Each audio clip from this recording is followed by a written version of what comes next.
What's up, guys?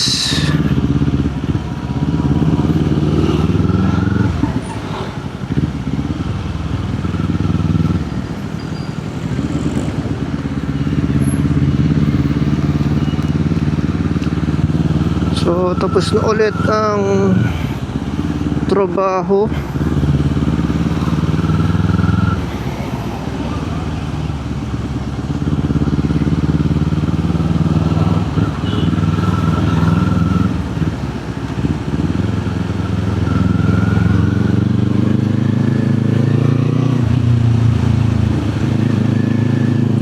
Limutan ko pala isuot yung gloves ko kada uwian.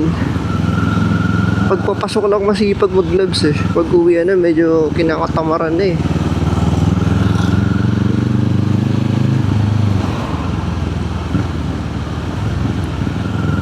Nasa pinakaloob-loob kasi nung ano ko eh, yung bag eh.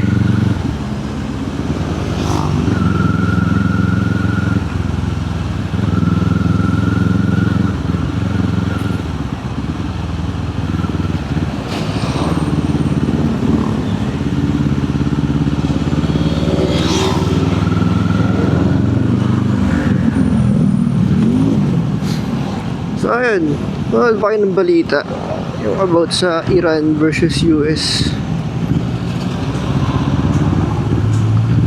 Kawawa tayo doon, guys, kapag naipit tayo.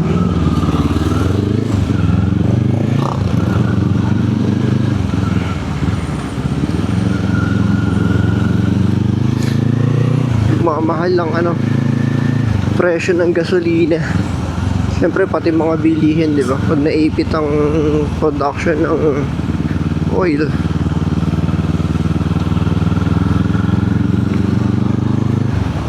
Sigurado yan, magmamahal na naman yung gasolina. Nung nag-Ukraine versus Russia ba yun? Naging pumalo ng 80 pesos to 90 pesos yung gas nun eh. Tapos ito na naman ngayon, gigera na naman. So tataas na naman yung gas niyan.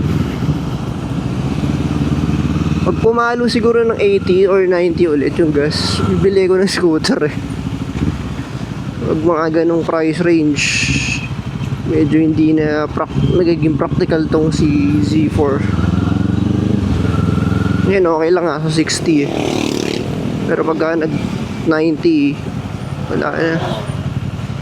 Kailangan na nating bumalik sa... Kailangan natin ulit magkaroon ng scooter o kaya pang araw-araw na underbone, lower displacement. Kasi kahit anong gawin mo, hindi talaga uubra.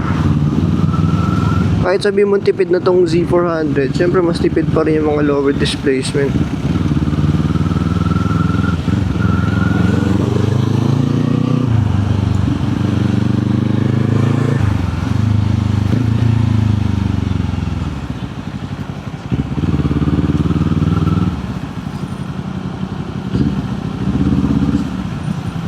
So pag gano'n nangyari, pilitan tayo kumuha ng small displacement.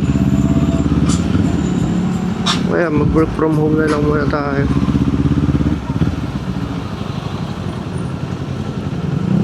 Tsaka malapit lang yung trabaho ko sa bahay.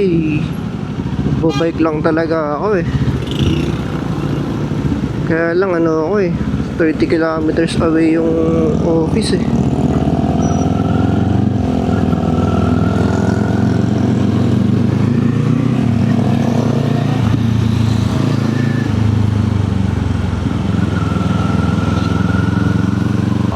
So sa mga magtatanong nga pala kung ilang consumption nito, ayun, kapag pang araw-araw ko lang sa work bahay, pumapalo siya na 25 to 28 kilometers per liter. Depende yun sa traffic, sa kung palahataw ako pag araw na yan. Pagka long ride, napa 30 kilometers per liter ko to eh, nung nag long ride kami. Tipid naman tong bike na to. Kung nagkaroon kayo ng Mio, yung Mio Sporty, halos ganun yung consumption niya, yung decarburador. Si Mio ko dati, lalo pag kargado, kaya parang ganun pumapalo, naalala ko 25 to 30 kilometers per liter. nung Mio days. So yun, kaya okay lang din sa akin na mag Z400 kasi halos ganun lang naman yung fuel consumption nito. Plus syempre yung added looks, naka big bike ka, tapos yun, ito naman may dagdag yabang.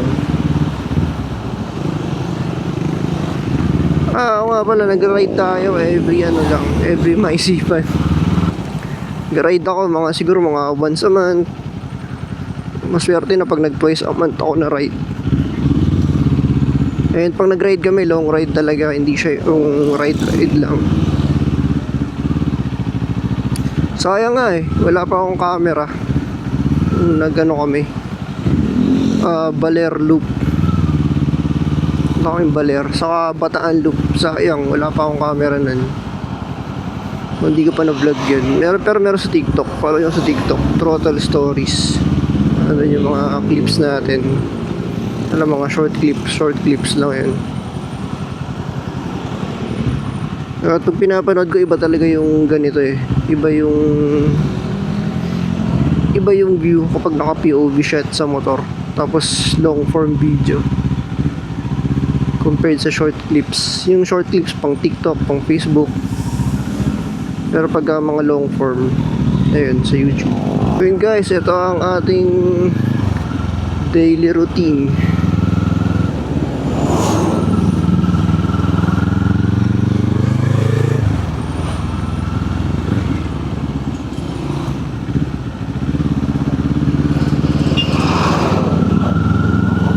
So sa Thursday pala guys, kakaroon tayo ng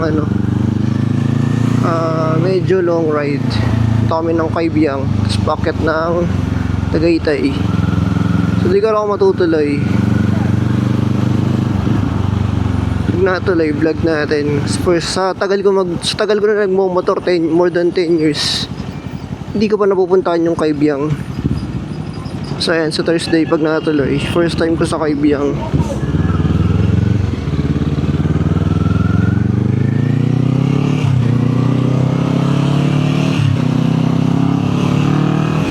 Yung kagandahan kapag yung motor mo expressway legal hindi ka tatama rin mag-ride kahit saan, strike anywhere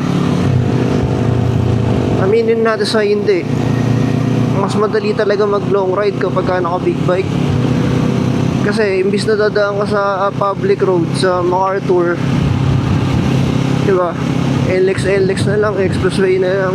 Sa dami na naging lower displacement na motor ko, iilan lang yung mga motor na long ride ko talaga. Madalas pag naka big bike, sakala ako naglo-long ride. Pero pag naka small displacement ako, talagang lang, short ride, tapos pamasok ride lang. Yun din yung downside pag naka big bike ka. Once nagka big bike ka, pagka tinitignan mo yung motor mo, parang laging may kulang. Parang gusto mo laging gusto mo siya laging i-long ride. Parang inaaya lagi na mag-ride ng motor mo. Tipid naman mag big bike, pero wag ka lang mag-ride. Pa-full tank mo, tapos parada mo na sa inyo. Okay na yun, tipid na yun. Magastos mag big bike pag una-una, pag mahilig ka mag long ride or mahilig ka mag ride.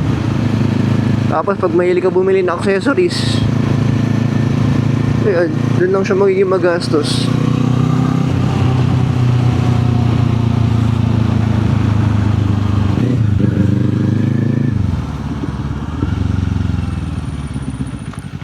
So ayun guys, nandito na lang ang ating vlog.